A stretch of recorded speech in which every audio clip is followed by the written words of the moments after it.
Good evening, all in the dais that is in our platform. Dr. Ramesh and I, our program coordinator. I think Dr. Venu, our academic chairman, is not come. I welcome the academic chairman, a program coordinator, and Dr. Rijo, our IRIA team members, Dr. Thara, our zonal coordinator and today's moderator, and Dr. Dhanya, who's expert faculty today with our students, Dr. Amrita and Shruti. I welcome all for today's session. I'm so happy that and also I'm proud that we are conducting our 83rd academic session today. Without any hindrance or disturbance, we have continuously presented our case discussion on Wednesday and expert faculty talk on Friday and Saturday. That could be on Friday or Saturday. And we had eminent faculties to give the talk, and all the residents had a good exposure to our case discussions and faculty talk, because we are receiving messages, and most of them who have passed also has given us good messages saying that we had a very good session from Kerala IRIA, not only from Kerala but from other states also. So I'm very proud to have a good Kerala IRIA team for the academic session who were with me throughout starting from 2022. So I express my gratitude to all of them who were with me throughout this academic session. Over to you, Thara, to introduce our faculty. So a warm welcome to IRA Residence Program once again. And today we have with us Dr. Dhanya, consultant at Lakeshore Hospital, Kochi. And she had her post-graduation from Trivandrum Medical College. She is a great academician and one of the pillar stones in her department. And she has several publications to her credit. And I think the students are fortunate to have her here today. So I welcome Dr. Dhanya. And I also welcome our residents, Dr. Shruti and Dr. Amrita. So we have 3 cases for today. So Shruti will be presenting the first 2 cases, and then there is a long case which Amrita would present, and following that there would be a few spotters. So I welcome Dr. Dhanya to take over the session. I think Dhanya is giving the second or third talk to our Kerala IRA. Second. Okay, Amrita, you can start the which is your first case? You can start. Okay. Good evening. I'm Dr. Shruti Babu, DNB resident from Lakeshore Hospital, Kochi. So I'm today's first case. It's a 46-year-old gentleman presented with complaining of pain and swelling over the left knee for past 6 months. So this is a plain radiograph of left knee in frontal and lateral projections.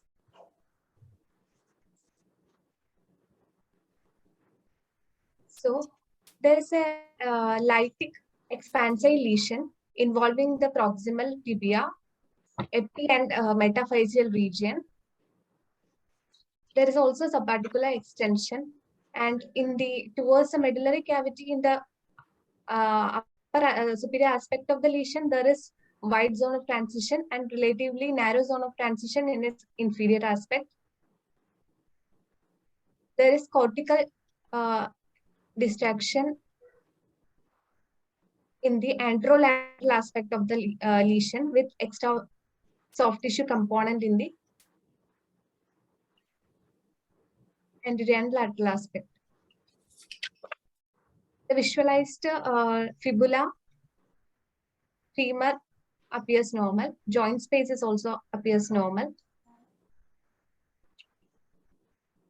So in this mature skeleton, the imaging features of an eccentric lytic expansile lesion involving the epimetaphyseal region of the tibia, proximal tibia, with the cortical erosion and soft tissue extension, suggestive locally aggressive bone lesion.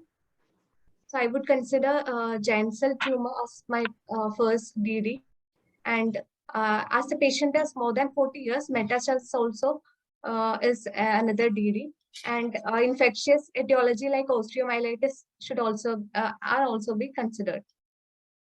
So we have taken MRI for this patient. Shruti, What are the aggressive features in this radiograph? What are the aggressive features?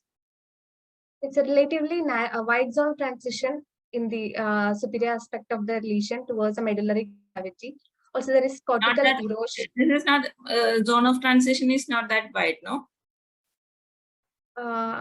In the superior aspect, it is relatively wide. It's narrow only. Okay. And cortical erosion. Cortical break, soft tissue. Extortion soft tissue. And what are the means? Not in this case. What are the radiographically aggressive features of a bone lesions? Wide zone of transition. Cortical erosion, extortion soft tissue component. Invasion into articular extension, depletions. How will it be margins? Poorly defined margins. Zone of transition would be wide, poorly defined margins, and interrupted cortex. How will be the periosteal reactions? Is there any periosteal reaction in this case? No, ma'am. The cortex is eroded. No, not really. Yes. And in aggressive lesions, what could be the periosteal reactions? It can be interrupted reaction like Codman's triangle, like a sunburst, speculated reactions. Or multilamellated. These are the aggressive type of periosteal reaction. And okay, from this radiograph, we can from the cortical break soft tissue component, and that is a only feature we can tell it's an at least locally aggressive lesion. And what all the other subarticular lesions will you consider? DDs for any subarticular lesions? In adults, elderly age group. All age group, you can tell. Subarticular lytic lesions differentials. Okay. Chondromyxoid fibroma. Yeah. Yes. Chondroblastomas in children. Yeah. Then ABCs can also have extension into devices. Then metastasis can cause. Then lymphoma, mixed myelomas, multiple myeloma can. Any benign subarticular leucine lesions? Benign? Chondroblastoma, no. Arthritis, geode, Georgius cyst. Gout, periarticular osteopenia and lytic areas in gout, hemophilia, and also in PVNS. Also, you can get subarticular lytic lesions. Okay, what are the DDs for expansile lytic lesions? Cancel tumor, lymphomas. Lymphoma is not that expansile, no? ABC is aneurysmal bond cyst. Yes.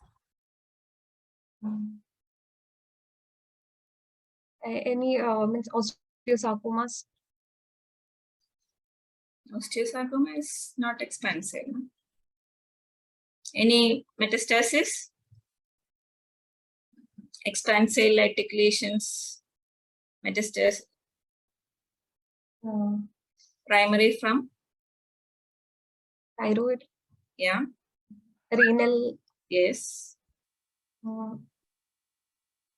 Sometimes melanoma and bronchogenic malignancies.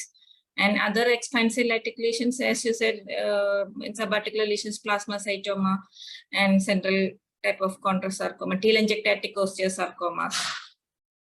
And benign conditions, ABC, GCT, and in small tubular bones, which is an expansile lytic lesion. Enchondroma. And other non-neoplastic conditions. multiple lesions in osteopenic body. Parathyroid, Yeah. brown tumors. And any infections? sarcoidosis. Sarcoidosis is not hydatid bone disease. Yeah. Hydatid. Okay. And then, okay, in this case, subarticular lesions, you told chondroblastoma, GCT, and chondromyxoid fibroma, ABC, in this age group. And how will you radiographically, how will you, come down to your differentials? How will you exclude one by one? Okay, first of all, age-wise. Yeah. Age-wise, we can exclude the ABCs, aneurysmal bone cyst, chondromyxoid fibroma, all in younger age group. Chondromyxoid is in little bit in second and third decade. Okay. Third decade. ABC is before joint fusion. And what are the characteristic features of chondroblastoma? Matrix, tumor. Which age group? Chondroblastoma age group? Younger age group. Yeah, even younger in the first or second decade. And where is it? Is it in epiphysis or metaphysis? Epiphysis or apophysis? Okay. Apophysis.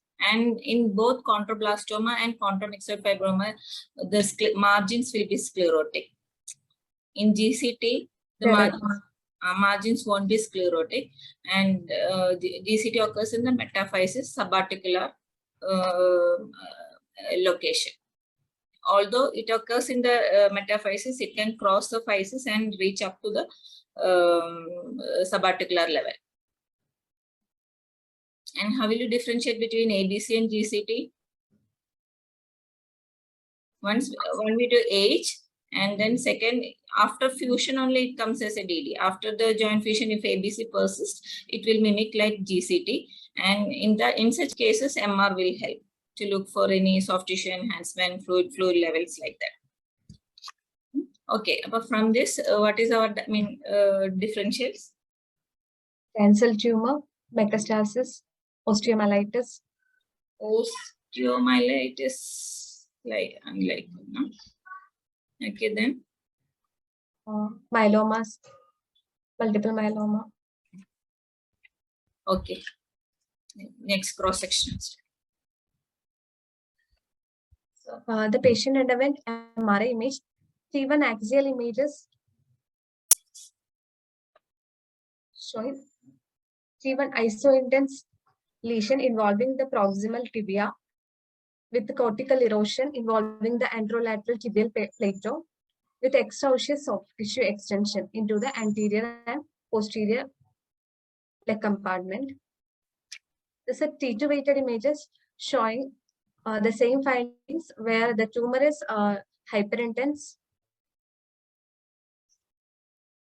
There is also subcutaneous edema in the anterior and lateral aspect of the leg. There's also inflammatory signal changes in the tibialis anterior muscle.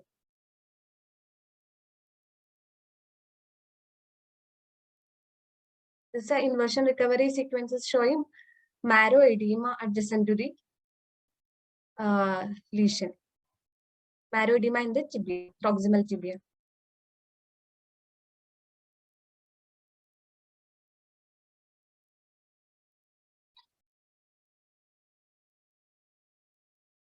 The PD sagittal view showing there is erosion of the tibial tuberosity with tendon disruption of the insertion of the patellar tendon, and there is proximal tendon retraction, and the patellar tendon is thickened, and there is increased signal within the tendon. There's also sleeve avulsion fracture of the inferior pole of patella, and mild joint effusion is also noted.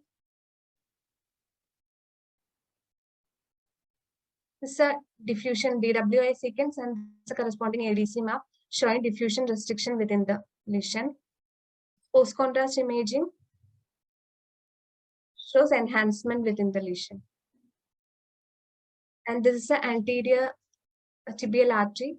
The lesion is supporting the anterior tibial artery vessels.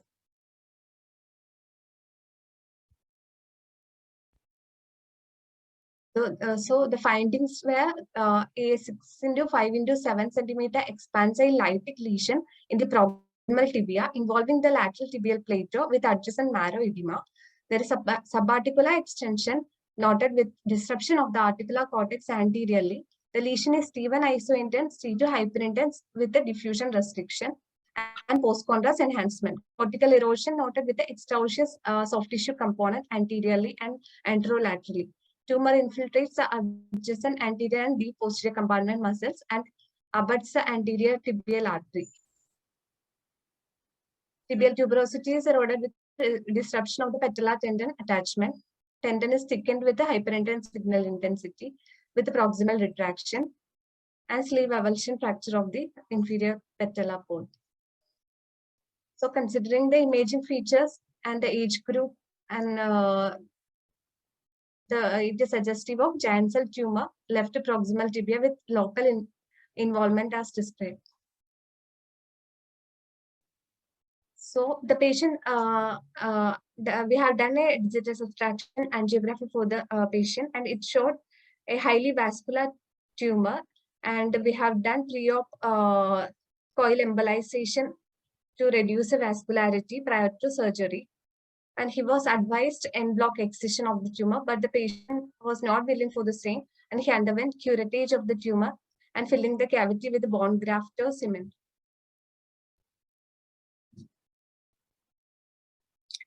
Okay, from after the radiograph, what is the advantage of, what is the next cross-sectional modality you prefer, CT or MR? MRI.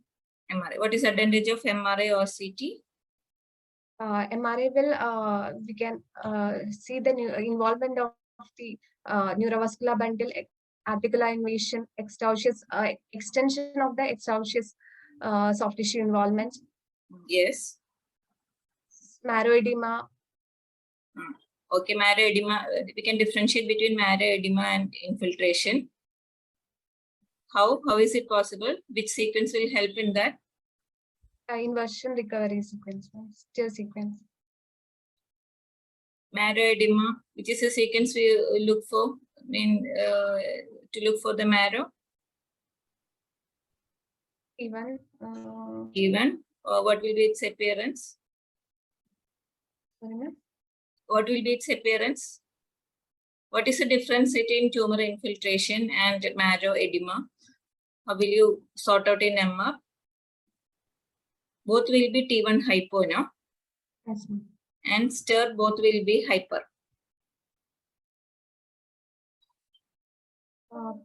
And in post-contrast study, if it is tumor infiltration, there will be enhancement. Otherwise, if there is no enhancement, we can take it as marrow edema.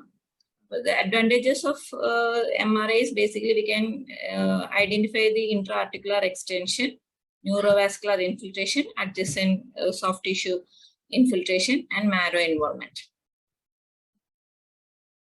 That details, actually CT doesn't have much role in bone tumors. The matrix mineralization, everything will get in radiograph, and the next modality would be MR.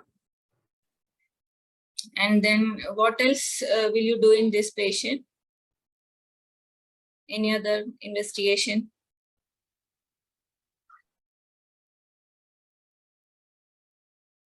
You told it's a locally aggressive type of GCT. PET scan. Before PET scan, in osteosarcoma, if it is osteosarcoma, what would be your next? We'll do the chest screening to look for any metastasis. Okay. Like that, in GCT, what will you do? We have to do bone scan because 40% of the case GCT will have bone to bone metastasis.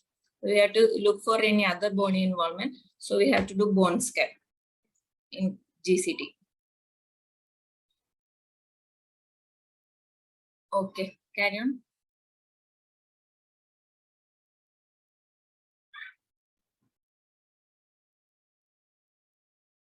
Few words about giant cell tumor.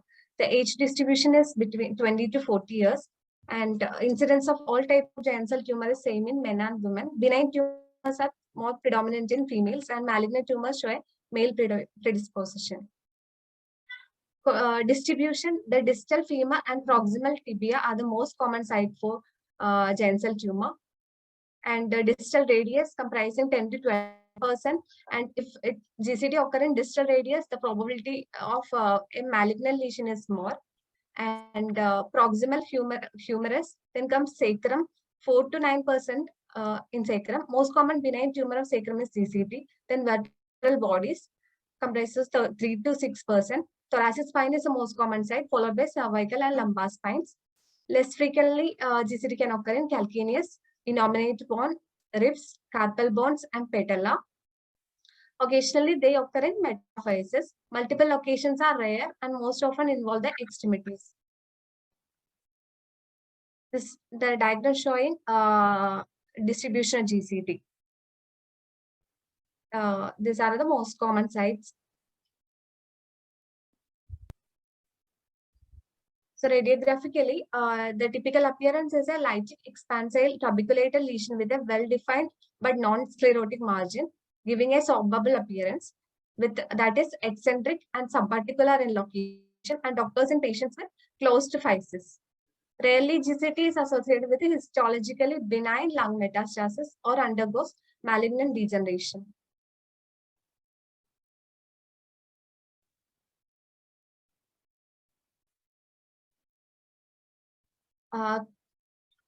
What are the concerning features in X-ray and MRI? In plain radiograph, we have to look for the cortical distraction, soft tissue extension, fluid level, pathological fracture, aggressive periosteal reaction. And in MRI, we have to look for bone marrow edema, solid mass-like enhancement, and associated joint effusion. Then what are the risk factors for local recurrence? Soft tissue extension, distance from the articular surface less than 2 mm, and the thickness of the unaffected cortical bone around the tumor less than 3 mm are risk factors for local recurrence. What about the management? In the past, the mainstay of treatment was surgical, primarily consisting of curettage with cement placement, with recurrence rates of 15 to 25%. Recurrence is suggested by development of progressive lucency at the cement bone interface. En bloc resection is a treatment of choice. However, the morbidity is more. Then denosumab is a monoclonal antibody that targets the osteoclastic activity of the GCT, has produced 90% of tumor necrosis in early studies. Results indicative of promise as a potential adjuvant therapy. Thank you. In MRI, what is the cause of fluid level in fluid level in case of transformation into an ABC transformation, and decimal bond cyst transformation can cause fluid level. What are the other causes of fluid level? Hemorrhage into the tumor, infection. Any other tumors?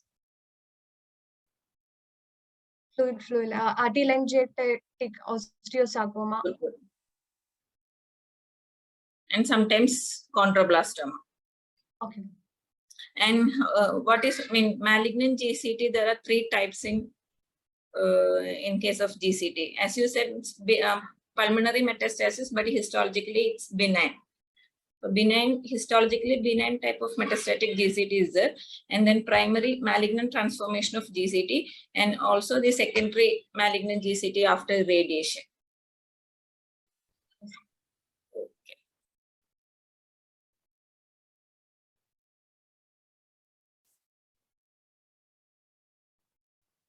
What else?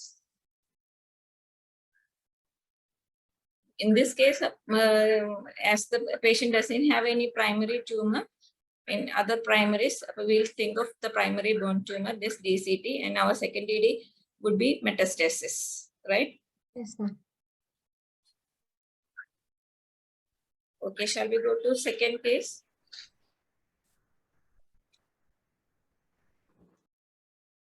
Dr. Tara, anything to add?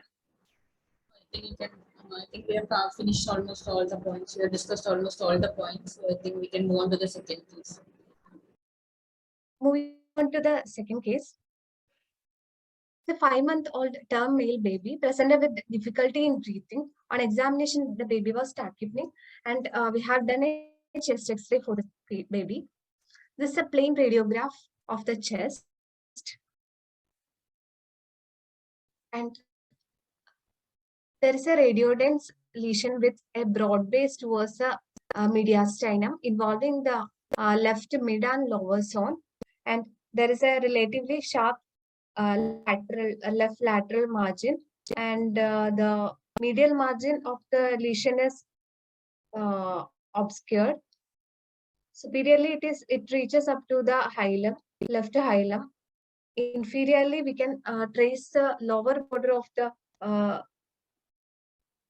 lesion through the diaphragm, below the diaphragm.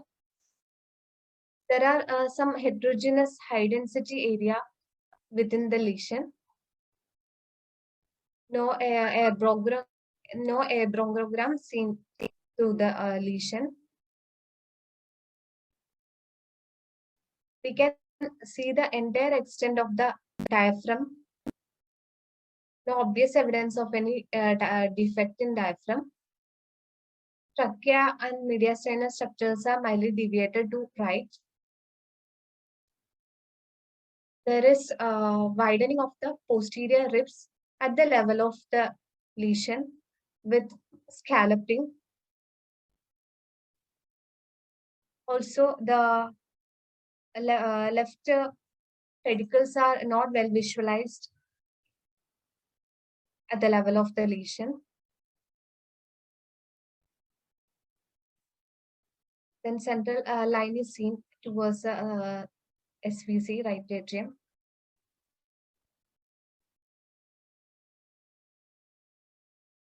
Skin and soft tissue appears normal.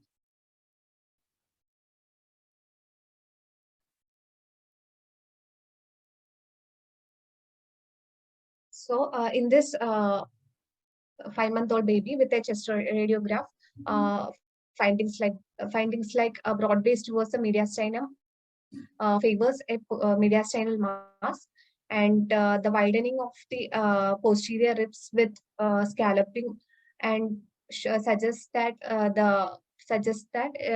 it could be a posterior mediastinal mass.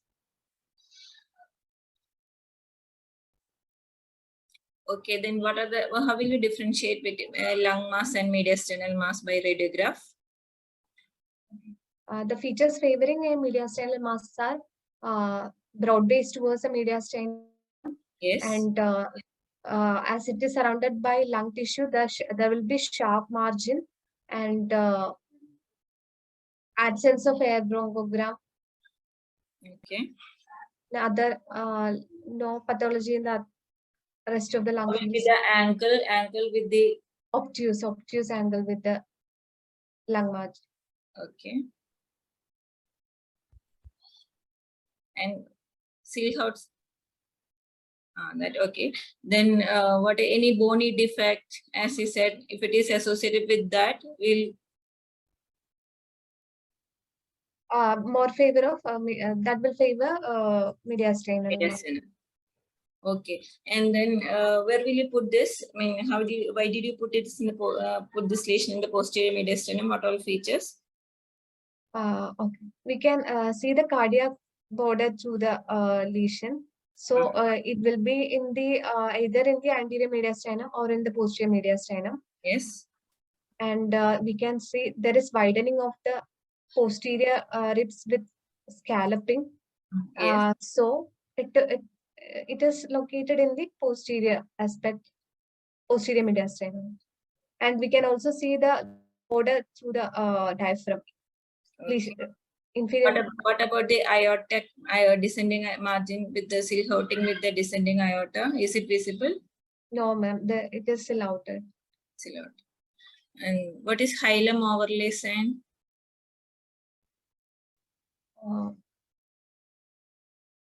Hilum overlay sign. It is a sign to differentiate cardiomegaly from hilar lesion.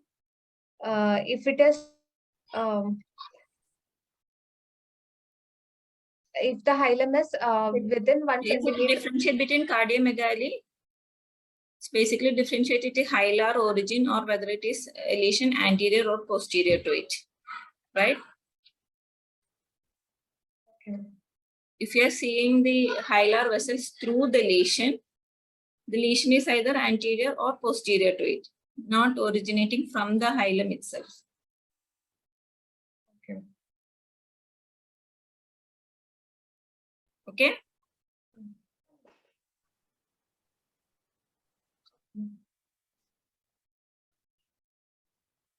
Shruti? Yes, ma'am. And what is cervicothoracic sign? Cervicothoracic sign.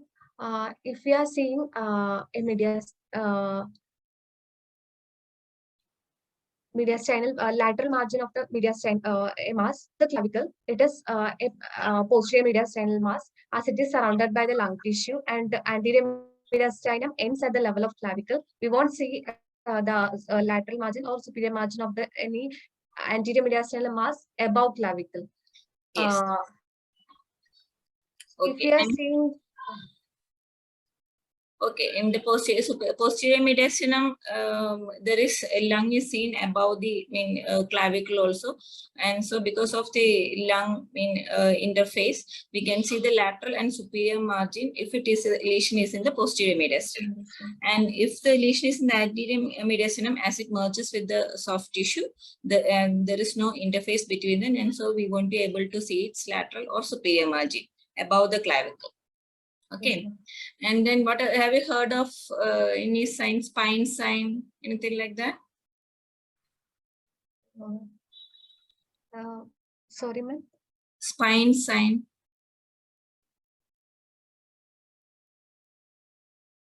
So basically, it's seen in lateral radiograph. In the lateral radiograph, as we go down, the spine becomes more darker. Okay. Yes, ma'am. Yeah. That is the spine, and in the upper portion, because of the shoulder girdle interface, the X-ray got attenuated and becomes more whiter.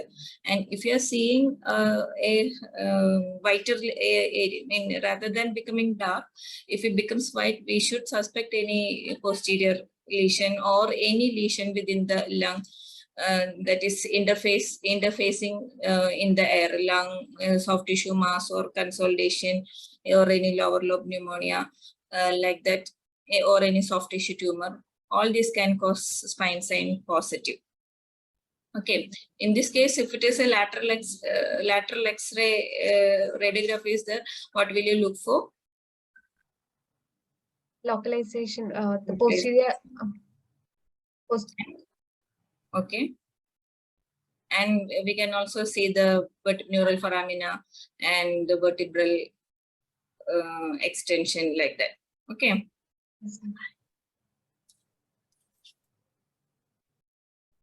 Okay, then what are our differentials? You told it's posterior mediastinal lesions. What are the differentials? So in this age group, the most common posterior mediastinal mass is the neurogenic tumors, neuroblastoma, ganglioneuroma, and ganglioneuroblastoma. Okay. Then other mostly neurogenic, right? Neurogenic tumors. And is there any, how will you classify the mediastinum? There are two classifications, Felson's and Itmic classification. According to Felson classification, mediastinum is divided into anterior, middle, and posterior. Anterior mediastinum is actually we have in the lateral radiograph, there are two vertical lines. The first line through the anterior margin of the trachea and the posterior margin of heart. So anything anterior to that is anterior mediastinum, and there is another line 1 centimeter posterior to the vertebral bodies. So between line 1 and 2 is the middle mediastinum, and anything posterior to line 2 is posterior mediastinum. You are telling it's Felson? This okay. So, in Felsen, heart is not in the anterior. Anterior, in between anterior and posterior pericardium, that is the middle mediastinum. Whatever anterior to this is anterior mediastinum, posterior is posterior mediastinum in Felsen. But in the ITMIC, what is the difference? What is the line? Where will you put the anterior margin of the posterior mediastinum?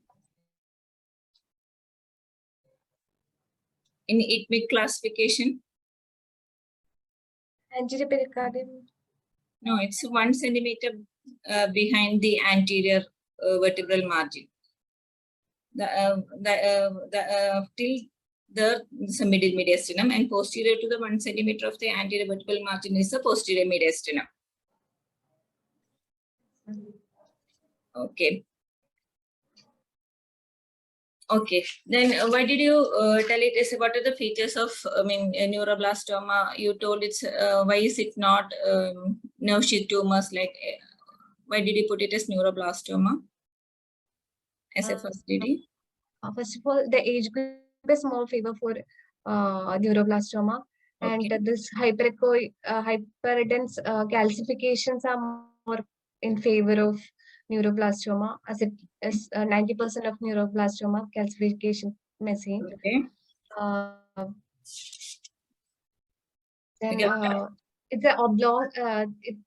It is extending more than 2 vertebral levels. The craniocaudal dimension is more. That is more favoring neuroblastoma. Okay. What are the other location for neuroblastoma, which is the most common site? Abdomen, adrenal. And then next common?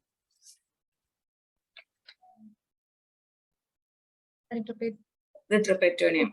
Exactly. Where is the location? Sympathetic. At the level of aortic bifurcation, at the level organ of Zucker-Candy. Oh, yes. And then next? Next common is the posterior mediastinum. Posterior mediastinum. And other sites are neck and pelvic region. What are the other plain radiography features will you look if it is a neuroblastoma?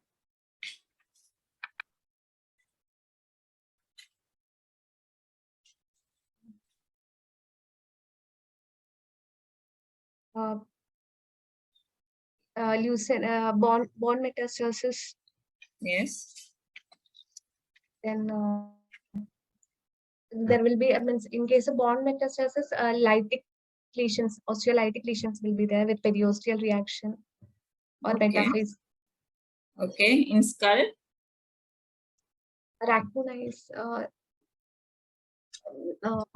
invasion of the periorbital soft tissue. Raccoonize is common in Europe. Okay. If there is any dural mets, what will be a radiographic finding? Cranial sutural widening will be there, no? Yes, and then what will be there in the long bones? Metaphyseal lucency. yes, ma'am. And have you, can you tell few syndromes associated with neuroblastoma? Beckwith-Wieman syndrome. DiGeorge syndrome. Husband neurofiber. In case of fibromatosis, metastasis.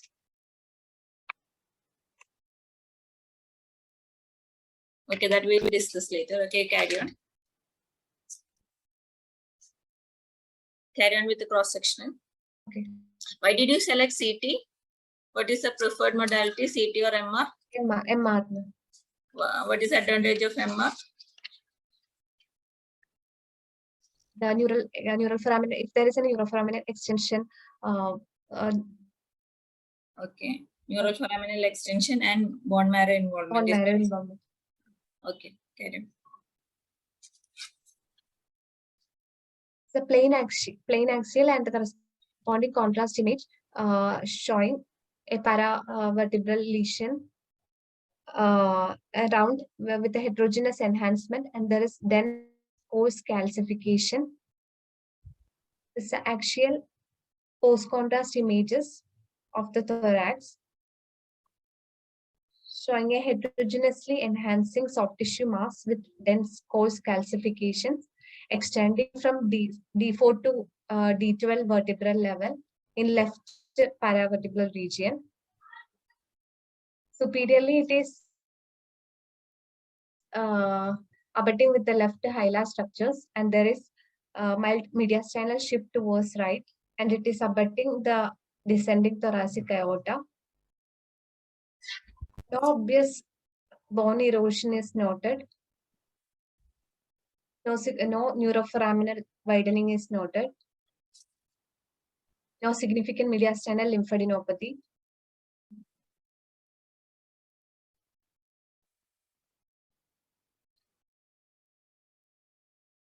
The axial image in the lung window showing no obvious focal lesion in the surrounding lung field.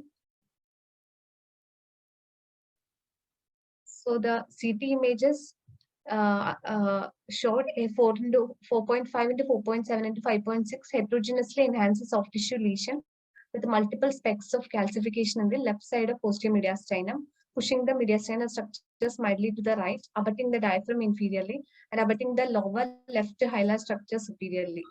There were no obvious erosion of the adjacent ribs of vertebrae. No significant focal lesion in the lung parenchyma, no significant mediastinal adenopathy or in bony lesions. So it's a PET CT images showing increased PET uptake within the lesion.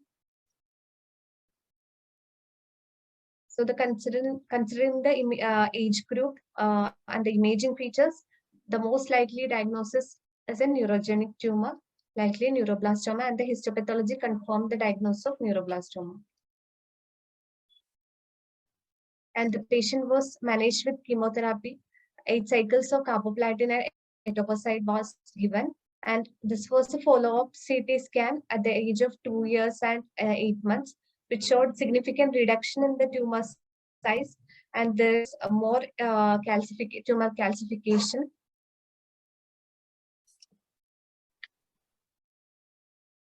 Which is the most common differential if you're seeing? As you said, it's the most common site in neuroplasty is adrenal. And if a baby present like that, which is the most common differential?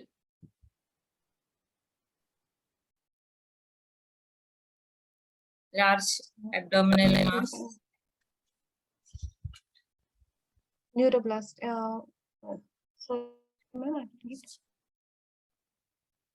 Wilms tumor. And what is the difference in imaging wise? How will you differentiate between these two? Okay. Wilms tumor is more homogeneous, and the location in the kidney can be seen by the claw sign. Yes. And calcification is relatively rare in Wilms tumor, and it won't cross the midline, and it can directly invade the renal vessels, IVC. Yes.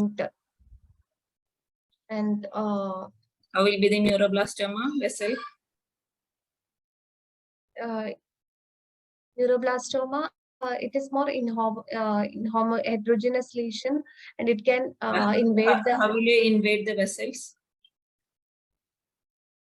It will encase the vessel and displace the aorta anteriorly. Anteriorly. Invasion is less. Yes. And then neuroblastoma will cross the midline, and neuroblastoma can extend into the spinal canal. And then what about the metastasis? Neuroblastoma metastasis most commonly to where? Bone. What about the Wilms tumor? Liver. Lungs. And then age group, you didn't mention about the age group. Yes. Age group is younger age group, less than 2 years for neuroblastoma, and less than 4 years, little higher age group.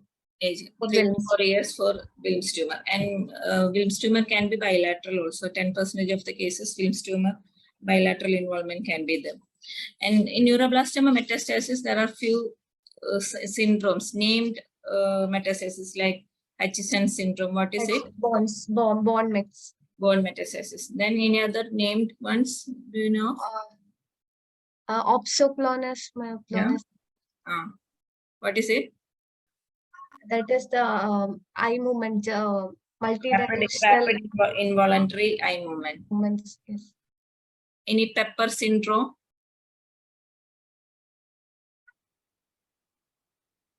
Hepatomegaly with extensive liver mets. And then skin lesions, blueberry muffin syndrome. And raccoon's eye, you have told previously. Yes, ma'am. And then what else in neuroblastoma? What are the other cystic posterior mediastinal lesions, DDs? Neuroenteric cyst, meningocele, herniation. Okay.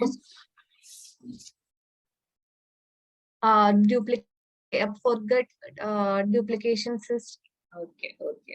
What will we see in that case? Any extra finding apart from the cystic lesion, which will give the clue to the diagnosis?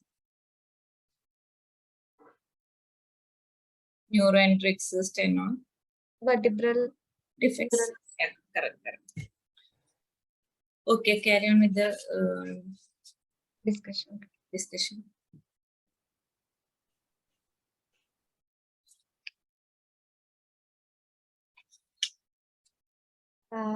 So localization of the mediastinal mass. As we said earlier, this is a Felsen classification and this is an ethnic classification. Felsen divides the anterior mediastinum. There are two vertical lines. The first line goes through the anterior aspect of the trachea and the posterior heart. And anything anterior to it is the anterior mediastinum. And next line is 1 centimeter posterior to the vertebral body, and anything between the two is the middle, and posterior to it is posterior mediastinum. And in ischemic, heart is involved in the visceral space, and anterior to that is the anterior mediastinum. Posterior mediastinum is same in both Felsen and ischemic. So next, as we said earlier, how to localize a lung or mediastinal, whether the mass is in the lung or mediastinum. The sharp margin and the obtuse angle with the lung and absence of air bronchogram favors a mediastinal mass. This is the most important sign in chest radiograph. It's a Sillaud sign. Whenever two similar densities are in contact, it will obliterate the border on the radiograph. Here, there is a radiopacity in the middle, in the right middle lobe, which is slouting the right cardiac border. Then, according to the loss of Sillaud and the pathological location, if there is a loss of right paratracheal stripe, it indicates the mass lesion is in the right upper lobe. Right heart border pathology is in the right middle lobe or medial right lower lobe. And right hemidiaphragm pathology will be in the right lower lobe. Aortic knuckle, left upper lobe, and left heart border, ligula segment of the left upper lobe, and left hemidiaphragm or descending aorta, left lower lobe pathology. Then sites of Sillaud sign on the lateral chest radiograph includes posterior heart border or posterior left hemidiaphragm. The pathology will be in the left lower lobe, and anterior right hemidiaphragm, right middle lobe pathology, and silhouetting of posterior right hemidiaphragm, right lower lobe pathology should be considered. So silhouetting will helps to localize where the pathology is.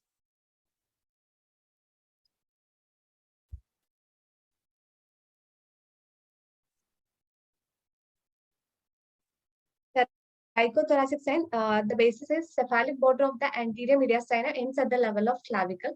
So mass in the posterior mediastinum is surrounded by lung tissue in all sides. So well defined the lateral border and the superior border will be there. Superior margin, if it is we can see the superior margin of the lesion.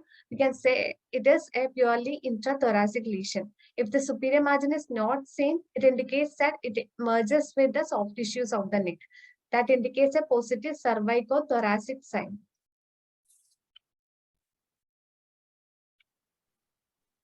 There's a lesion in the left upper zone, and we can see the lateral margin of the lesion above the clavicle. So it is a posterior mediastinal mass. In thoracoabdominal sign, thoracic lesion with its lateral margin visible below diaphragm indicates a posterior mediastinal mass. Positive thoracoabdominal sign is inferior margin obscured. The lesion extends up to or below the diaphragm. That is, it is not confined to the thorax. It is extending into the abdomen or up to the level of diaphragm. That is positive thoracoabdominal sign. Here we can see the lateral margin of the mediastinal mass through the diaphragm. Hilum overlay sign. It is defined as a visibility on the PA film of either the right or left pulmonary artery more than 1 centimeter within the lateral edge of what appears to be the cardiac silhouette. Differentiate between the cardiomegaly and anterior mediastinal mass.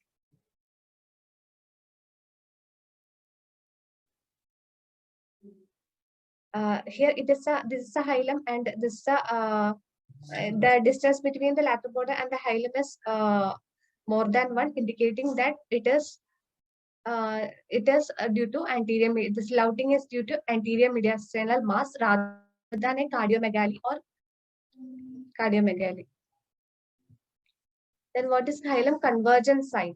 It is to distinguish the course of bulky hilum as due to a pulmonary artery dilatation or due to a juxtahilar mass. If pulmonary artery branches converges towards the base of the heart, it indicates a juxtahilar mass. And if they converge centrally towards the lateral margin of the abnormal bump, then the hilar opacity is an enlarged pulmonary artery.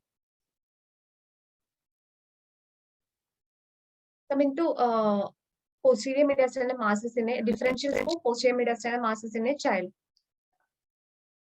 So it is divided into solid mass, fluid, and fat-containing lesions and vascular. Solid lesions include neurogenic, lymphoma, rhabdomyosarcoma. Fluid, as we discussed earlier, there is neuroenteric cyst, Fogat duplication cyst, meningeocele, paraspinal abscess. Fat-containing includes teratoma and extramedullary hematopoiesis. Vascular include vascular malformations and lymphangiomas. Neurogenic tumors are tumors arising from nerve sheaths, autonomic ganglia, or paraganglia. And those tumors that arise from the autonomic ganglion cells comprise a spectrum of diseases including neuroblastoma, ganglioneuroblastoma, and ganglioneuroma.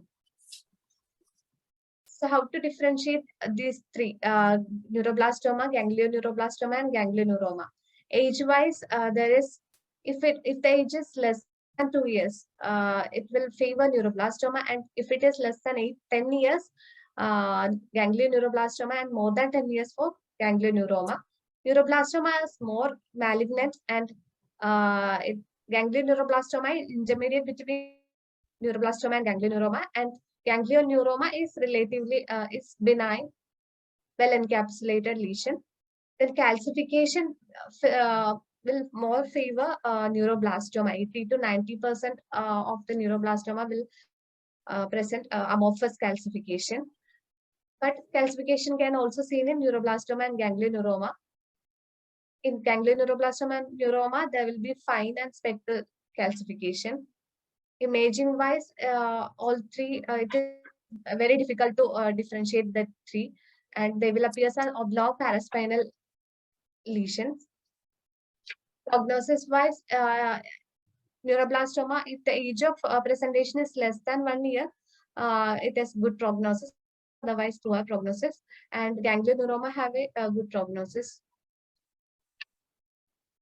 Then there are several systems for the neuroblastoma classification. This is the International Neuroblastoma Staging System. According to this, it is divided into stage 1, 2A, 2B, 3, 4, and 4S. Stage 1, this is a preoperative staging. Stage 1, localized tumor with complete gross resection with or without microscopic residual disease, and representative ipsilateral nodes will be negative. And in 2A, localized tumor with incomplete gross resection and negative lymph ipsilateral node. 2B, localized tumor without complete gross resection with positive ipsilateral node.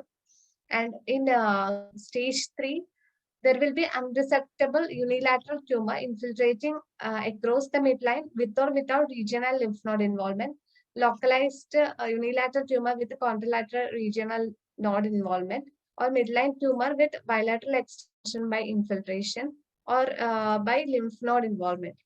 Stage 4 is dissemination of tumor to distant lymph nodes, bone, bone marrow, liver, skin, and or other organs. And 4S is just localized primary tumor as defined for stage 1, 2A, or 2B, with dissemination into skin, liver, or bone marrow. Less than 10% of tumor in the bone marrow. In infants, less than infant younger than 1 year of age. Then, if posterior mediastinal mass in adults, it is also divided into nerve sheath tumors, schwannoma, neurofibroma, malignant peripheral nerve sheath tumors, parasympathetic ganglion tumors, paraganglioma, pheochromocytoma, the non-neurogenic tumors, chordoma, Ewing sarcoma, contour sarcoma, esophageal neoplasm, then infections like paraspinal abscesses, then vascular aneurysm of descending thoracic aorta, then inflammation like mediastinitis, sarcoidosis, pseudocyst, then hernia and trauma, paraspinal hematoma also present as posterior mediastinal mass in adults. Okay, thank you, Stuti. Shall we go? Yes, Amrita, I think you can start your presentation. Good evening to all. I'm Dr. Amrita Ravind, DNB resident, Lakeshore Hospital, Kochi. This is a 1 year, 10-month-old female child brought to the emergency department with history of fever and dysuria. And the child also has history of constipation since 1 month. And also the parents also complains of swelling over the gluteal region since 1 month. And on examination, there is a swelling with tenderness in the sacral region. This is the plain radiograph of the lumbosacral spine, and including the pelvis, frontal and lateral views. So in the lateral view, the lower sacral vertebra and the coccyx is ill-defined and not well visualized. And there is sclerosis of the S1 and S2 vertebral bodies with an added density in the presacral region. And the L3 vertebral body, there is compression collapse of the vertebral body. The frontal radiograph also shows an added density in the pelvis. And there is also displacement of the rectum towards right side and superiorly.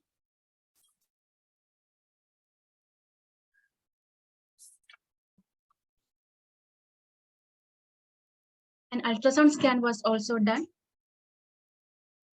The baby in prone position, the ultrasound scan was done in the gluteal region, which showed a large, solid hypoechoic mass in the presacral region. And on color Doppler, there is increased vascularity within the mass. And on ultrasound scan of the abdomen, showed multiple hyperechoic lesions in both lobes of liver. So from plain radiograph and the ultrasound scan findings, possibility of a malignant presacral solid mass with liver lesions is considered. What are the differentials for that? Presacral masses in pediatric age group. First is the sacrococcygeal teratoma. Okay. And other germ cell tumors are very rare. Yes. Then mesenchymal tumors like rhabdomyosarcoma. Another. Then other solid tumors include neurogenic tumors Like malignant neurogenic tumor. Or, yes. Can you go to a radiograph? What is is there any presacral widening? How will you, what is a normal presacral space?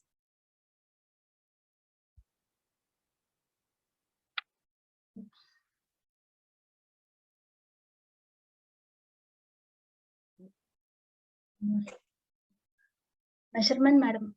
Yes. Less than 1.5 centimeter. Normally, if it and widening means if it is more than 1 centimeter, the retrorectal space, soft tissue space at the level of S3 to S5. S3 to normal is less than 5 mm. What are the causes of the presacral widening? It's not in the pediatric age group in general. In general, one is the presacral masses. In adults, it can be metastasis, primary sacral tumor like chordomas. Okay.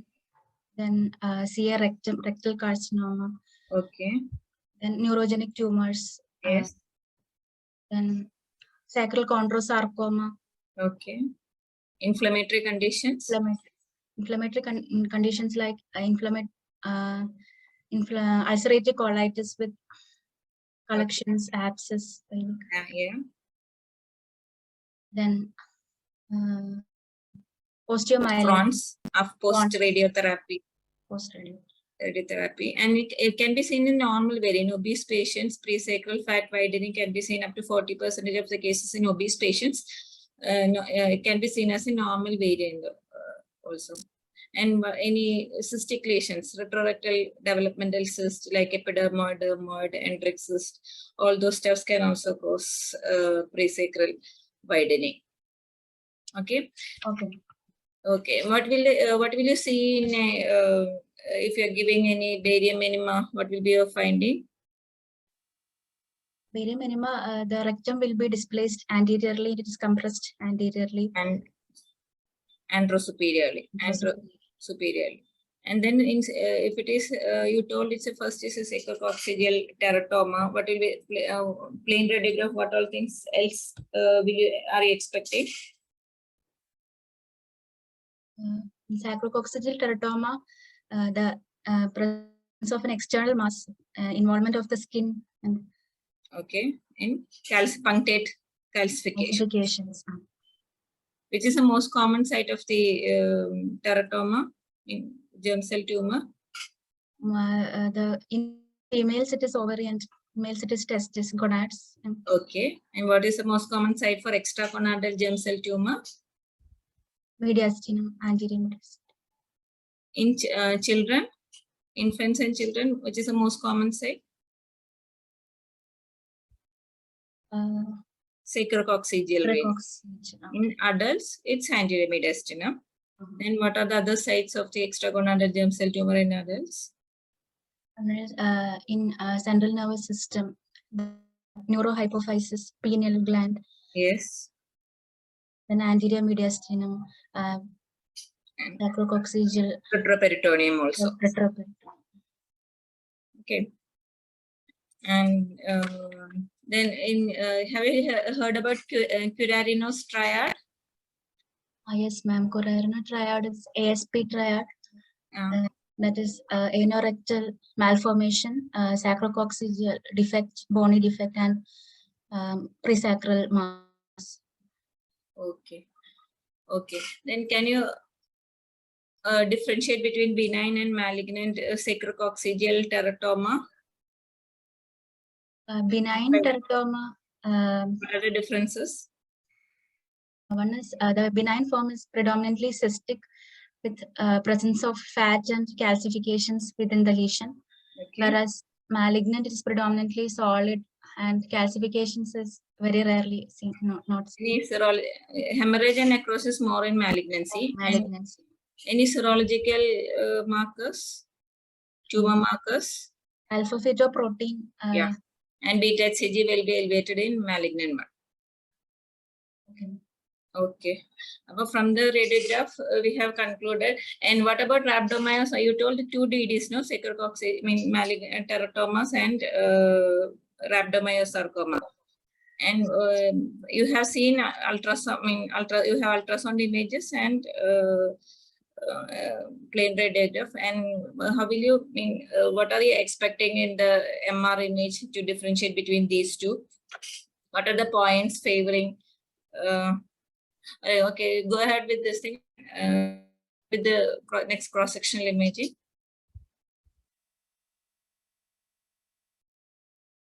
The MRI whole spine was done for the baby. This is the sagittal T2 weighted images showing a large lobulated T2 heterogeneous signal mass in the presacral region with few T2 hyperintense areas along the superior aspect of the lesion.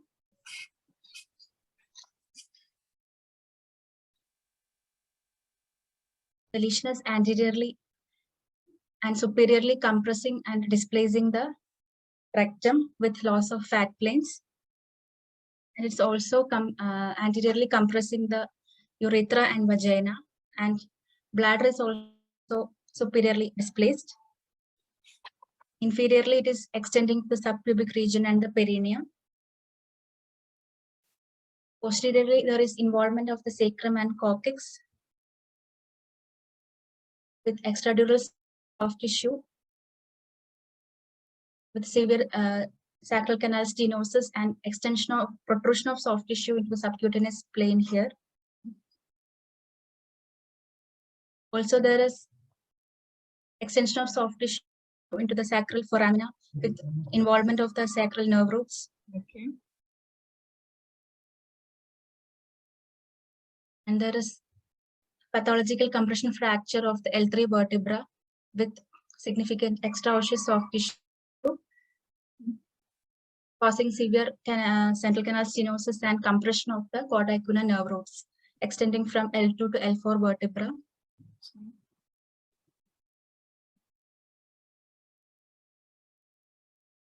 This is the sagittal T1 weighted images showing the large T1 hypointense mass with few hyperintense areas within the lesion with involvement of the sacrum and coccyx. There is also multiple T1 hypointense signal change involving the lumbar vertebra at multiple levels and the compression collapse of the L3 vertebra.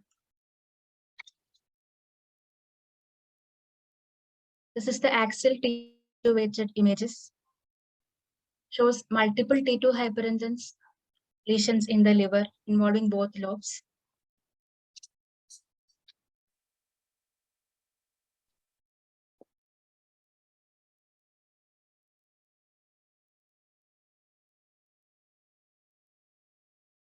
This is the axial T2 weighted images of the pelvis, again showing the heterogeneous mass with displacement of the rectum towards right side. And posteriorly, there is encasement of the internal iliac vessels, both sides.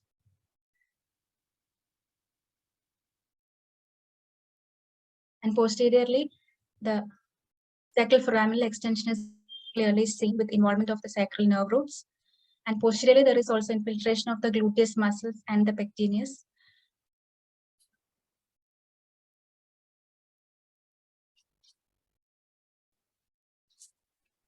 Multiple enlarged external iliac lymph nodes, left side, and also enlarged left lingual lymph nodes are seen.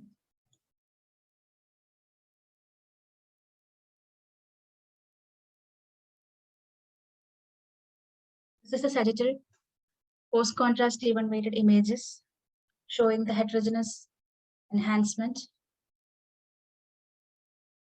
and multiple enhancing lesions involving lumbar vertebra multiple levels, including the posterior elements with enhancing epidural soft tissue.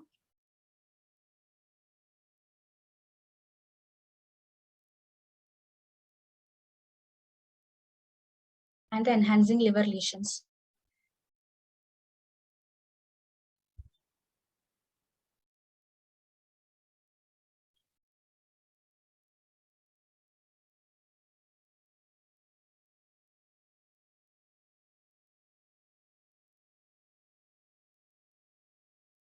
Correlation CT was also done. The large presacral mass, no evidence of calcifications. The rectal contrast.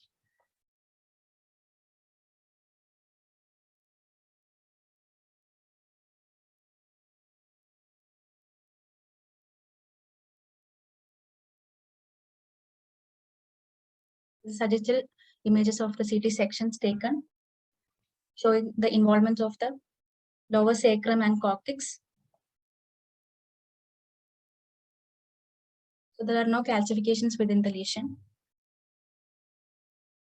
So to summarize, it's a primary solid presacral mass with infiltration of the adjacent pelvic structures, involvement of sacrum and coccyx, sacral neural foramina with nerve root compression, multiple vertebral metastasis with pathological compression fracture of L3 vertebra, cauda equina nerve root compression with liver metastasis and pelvic nodal metastasis. So considering the age of the patient, probably a malignant sacrococcygeal teratoma, the first differential. Okay, why did you rule? How did you rule out rhabdomyosarcoma? First, the age of the patient. Okay. Sacrococcygeal is more in a little elder age group. So 1-year-old child. So Okay, anything else? Which is the most common site for rhabdomyosarcoma? head and neck is the most common site. Okay, and then genital. Next Yeah, one, genital 25% is in the lower abdomen, and which is the most organs involved? Urinary bladder, vagina, and all is involved in the case of genitourinary involvement. Okay, in this case, we can see bladder, prostate, all those structures separate. It's clearly seen it's behind the rectum, right? Yes. But yes, we can put forward that it's unlikely to be as rhabdomyosarcoma. Okay. Okay, and then what are the other causes? What are the advantages of MRI in differentiating the presacral? What are the fat-containing presacral masses? Lipoma, Okay. benign teratoma can. Okay. Liposarcoma. Okay. What are the types of liposarcoma? And others are myelolipoma and liposarcoma, EMH, extramedullary hematopoiesis. And in MR-based liposarcoma, can you differentiate what are the types of liposarcoma? Well differentiated. Okay. Sarcoma, myxoid. Okay. Well differentiated and de-differentiated. And retroperitoneum and pelvis, this well differentiated, de-differentiated are the most common one. And the others are myxoid, round cell, and pleomorphic. That is mostly seen in the extremities. Okay. Okay. And then any MR features specific for myxoid liposarcoma?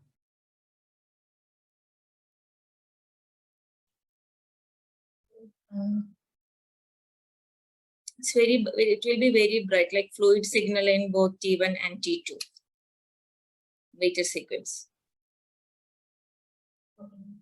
And where will you see target sign? Target sign in peripheral nerve sheath tumor. Most probably neurofibroma.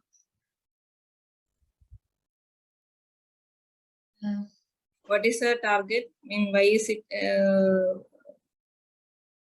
The myxoid matrix. Myxoid matrix. Where is it? Is it in the central or in the peripheral? Central. Peripheral. Peripheral. Central hypo because of the fibrocollagenous tissue. and the peripheral hypersignal intensity is due to myxoid tissue.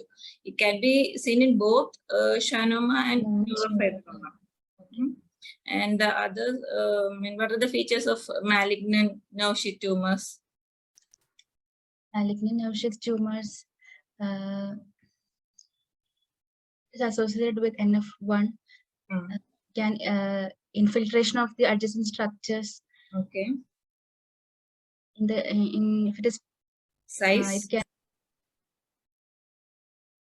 large in size with Okay, size more than 5 centimeters. 5 centimeter. And peripheral heterogeneous enhancement and intralesional cystic changes and lobulated margin. Okay, what are the causes of the, you told presacral widening, bony district lesions, primary bony lesions. What are the causes for that primary sacral bony lesions? Primary sacral bone lesion in the case of adult, it can be chordoma, Yes. chondrosarcoma. Okay. Any clues to differentiate between these two? Not 100, not the 100%. Chordoma, it is involving the primary tumor of the sacrum. It can be seen in midline. Okay. And T2 weighted image in MRI shows very high signal in case of chordoma. Okay, very good. It's very bright. It will be very bright chordoma, and chondrosarcoma will be off midline, and it involves the sacrococcygeal a joint, a sacroiliac joint. That's why it's usually off midline. Okay, what are the cystic presacral masses? Cystic presacral mass, congenital lesions like meningocele, Yeah. then developmental cysts, enteric cysts, and epidermoid cysts. Okay. Enteric cyst including tail gut cyst and duplication cyst. Then what is a tail gut cyst? Imaging appearance. Tail gut cyst. No. There will be an exophytic cystic lesion arising from the wall of the rectum.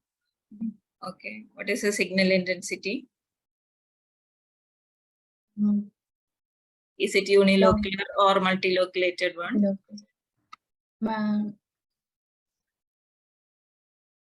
It's usually multilocular, T1 hyperintense content with T2 hypointense septate.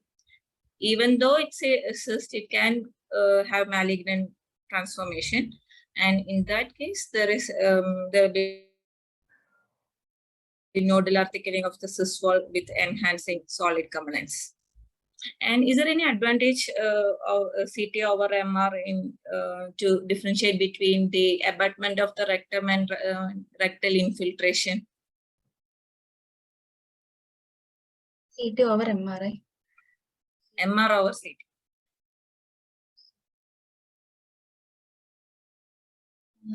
What we told, it's a presacral mass, the rectum is displaced and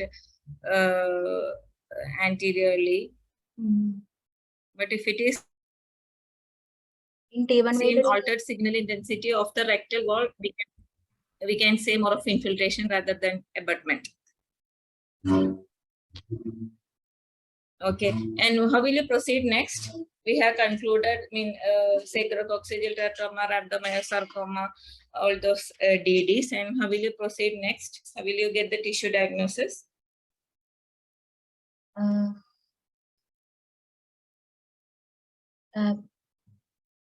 Laminectomy and epidural biopsy should be taken. Neurosurgery. For this patient, ultrasound and this imaging, can we do biopsy? Percutaneous biopsy can be done, no? Can be done, okay. What are the approaches for biopsy? How will you approach? Since there is a subcutaneous component, okay. Ultrasound guided percutaneous biopsy. Okay, then where will you where will you go? Where will you go? Close to the sacrum. Basically posteriorly. That is, you have to go most low and medial to the sacrum because of below the level of the sciatic nerve. In this case, it's sciatic nerve, everything is infiltrated, and otherwise it's a big mass in the presacral mass. We have to go as much as possible low and medial and adjacent to the sacrum in order to avoid superior gluteal vessels and the sciatic nerve. And what are the other approach routes? There are two more biopsy approach routes. That is androlateral extraperitoneal approach. That is through the iliopsoas. You can avoid bladder and all those rectum, everything through the iliopsoas, through the muscles. You can directly go and take the biopsy. And if it is a ostial lesions like chordoma, chondrosarcoma, we can do posterior approach, transsacral also you can do. These are the three biopsy approaches: transgluteal one, androlateral extraperitoneal approach, and transsacral approach. The advantage of androlateral extraperitoneal approach is we are not entering into the peritoneum, so less chance of peritoneal infections. Okay, do you go ahead with the discussion part, Amada? Patient underwent L2, L3, L4 laminectomy and SOL biopsy. And it came as histopathology was York's tumor. So it's a very rare germ cell tumor. So this was a case of germ cell tumor in the presacral region, and the most commonest location of germ cell tumor is the gonads, that is testes in males and ovaries in females. The second common site, as ma'am said, in adults it is mediastinum.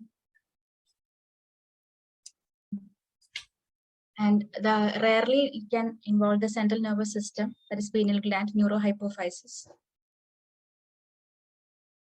Coming to the anatomy of the presacral region. So the presacral space is located between the rectum and sacrococcygeal part of the spine. So this is the pelvic extraperitoneal space, that is a presacral space. The green line indicates the peritoneum. This is the pelvic extraperitoneal organs. It's a urinary bladder, uterus in the case of females, and rectum. The peritoneum is draping above these extraperitoneal pelvic organs. And posteriorly, this is the pelvic extraperitoneal space, and it is bounded superiorly by the peritoneum, anteriorly by the rectum, inferiorly by the levator ani and anococcygeal ligament, and posteriorly by the sacrum and coccyx. And there is a retrosacral fascia or Valdez fascia, dividing the presacral region into a superior and inferior compartment. The contents of the region include fat, mesenchymal tissue, lymph nodes, nerve plexus, and vessels. So, coming to the presacral masses in pediatric age group, it can be classified into solid cystic and solid cystic lesions. The solid lesions include the germ cell tumor, neurogenic tumors, mesenchymal masses, lymphoma, extension of primary bone tumors, extension of metastasis. The cystic lesions include the anterior sacral meningocele, developmental cysts, and cystic lymphangioma. Solid cystic masses include the inflammatory masses, that is, inflammatory bowel disease, perirectal abscess, granulomas, and hematoma.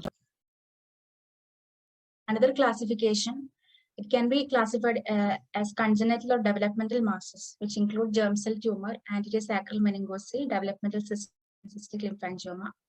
Neurogenic masses, including neuroblastoma, ganglioneuroma, ganglioneuroblastoma, and peripheral nerve sheath tumors. Inflammatory masses like perirectal abscess, granuloma, mesenchymal masses including rhabdomyosarcoma and undifferentiated sarcoma, lymphoma, then extension of primary bone tumors, Ewing sarcoma, PNET, other presacral masses like extension of metastasis. So the germ cell tumors, the sacrococcygeal teratoma is the most common presacral germ cell tumor in children and the most common solid tumor in neonates. Benign form accounts for 60% and more common in female than males.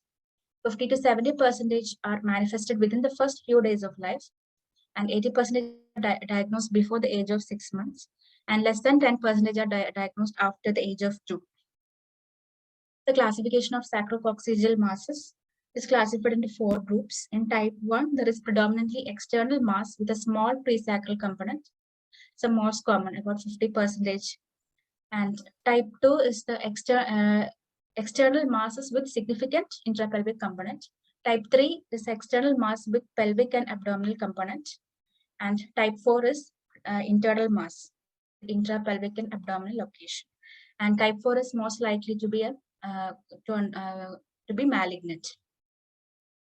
And other germinomatous and non-germinomatous germ cell tumors of the presacral region are extremely rare. So sacrococcygeal teratoma may be accompanied by another germ cell tumor, mostly yolk sac tumor. It is mixed germ cell tumors, but yolk sac tumor in its pure form is very rare. So, as we discussed earlier, the features differentiating benign and malignant teratoma. Benign, it is predominantly cystic. Malignant, it has a predominant solid component. Benign form include bone, fat, and calcifications within the lesion, whereas malignancy, calcification is seldom seen. Hemorrhage and necrosis is common in malignant, whereas it's uncommon in benign form. Coccyx can be involved in both benign and malignant form. And serum alpha-fetoprotein is a marker which is elevated in 50% of malignant teratoma, and it reflects the presence of a new tumor or growing mass.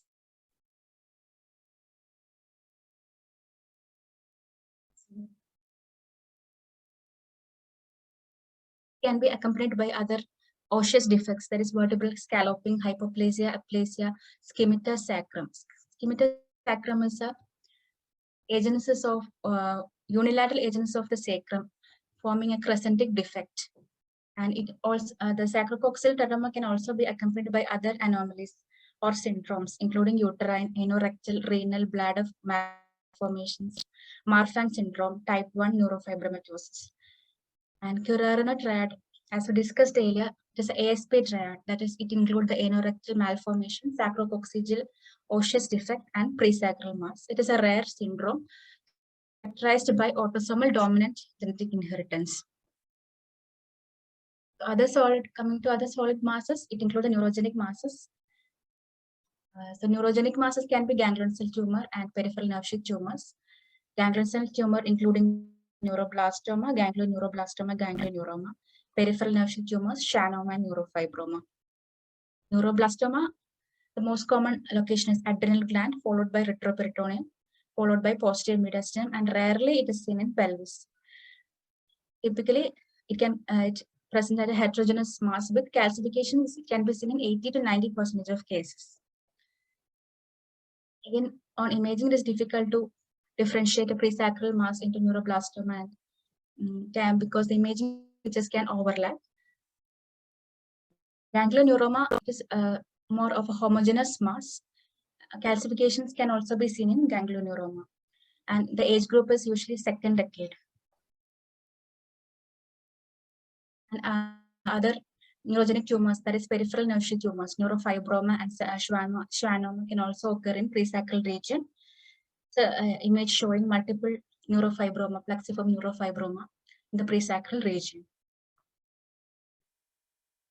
You can appreciate the target sign here, central T2 hypointensity and peripheral hyperintense signal, characteristic of a peripheral nerve sheath tumor. Then mesenchymal masses include the rhabdomyosarcoma and undifferentiated sarcoma. It's aggressive cancer, typically seen in pediatric patients. And it is the third most common non-CNS solid neoplasm in children. And more than 65% occur in less than 10 years of age. And as we said earlier, the most common location is the head and neck, followed by genitourinary system, followed by extremities, and then retroperitoneum. And rarely it can occur in presacral region. And secondary involvement is more frequent. Again, the imaging findings are non-specific.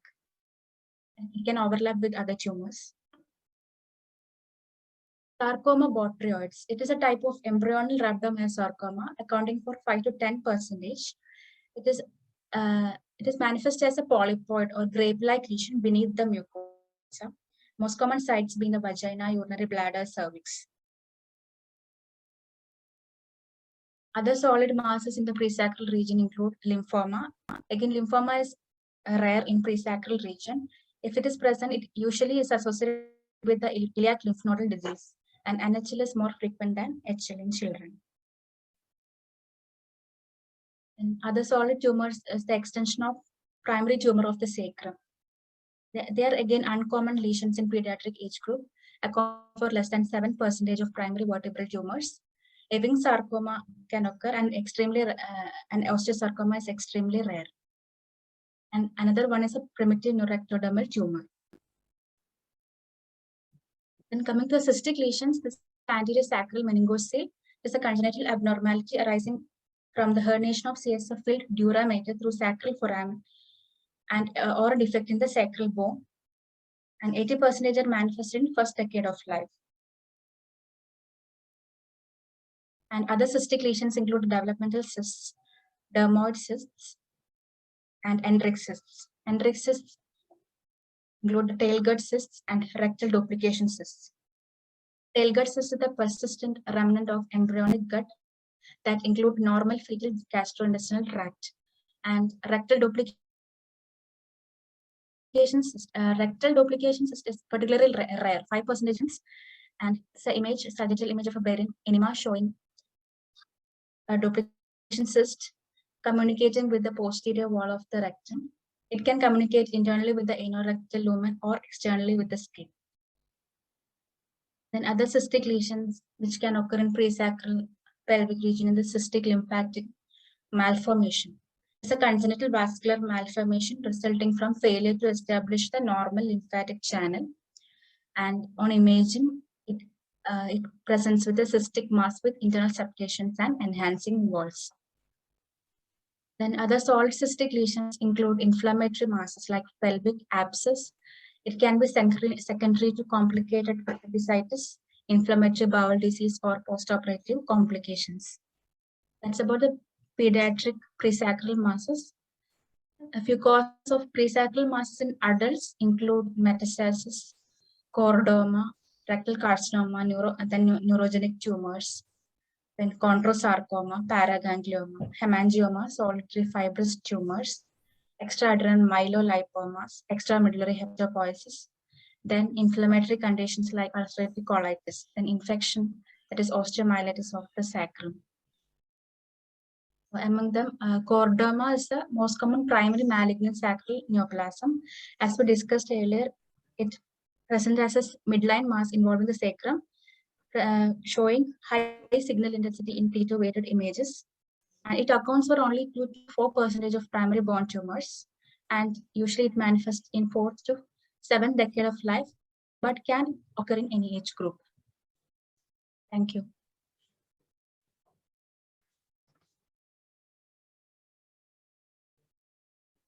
Okay, Dr. Tarai, anything? I think she has covered almost everything, and we are behind schedule also. So I think we can wind up the session.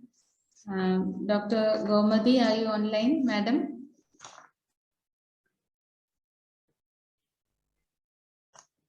Gomadi, madam, are you online? So I think I'll wind up the session because we're behind schedule. So I think I thank Dr. Danya for leading the discussion so well. We have discussed everything in so detail, and I think we have discussed all the possible questions and answers for the session, and I think all those who have attended would definitely be benefited. And I thank the PGs who have volunteered for the session. I thank the organizers who have made this possible. I thank MedPiper team, especially Soumya, who has allotted us more time. And she said, today we did not have any session, so you can take as much time as you want. I thank you, Soumya. And I thank all the residents who attended the session. Madam, I think we overshot the time, so I think we don't have time for the quizzes. Madam, you're not audible. Yeah. It was a lengthy session, but all the cases were very, very exam oriented and specific, and all the points were covered, isn't it? So it was really very bit beneficial for the students. Some questions were there. Did you check? Yeah, Tara? madam. I answered the questions, madam, and Yeah, there are yeah. no questions in the chat box. Okay, okay. Then very good. We should thank Dr. Danya, Dr. Amrita, and Shruti, who did a fantastic job today, because all cases usually not discussed entirely in the institution, but in such webinars, all the students will get important points, which is very good, even for the essays which they write in the university exams. So this is because hearing will be more beneficial to the brain than reading by themselves. So it was really wonderful session. Thank you so much, Dr. Danya. Thank you, I ma'am. think, yeah, you can end the session, Tara. Yes. So I thank you all once again, and we are winding up the session.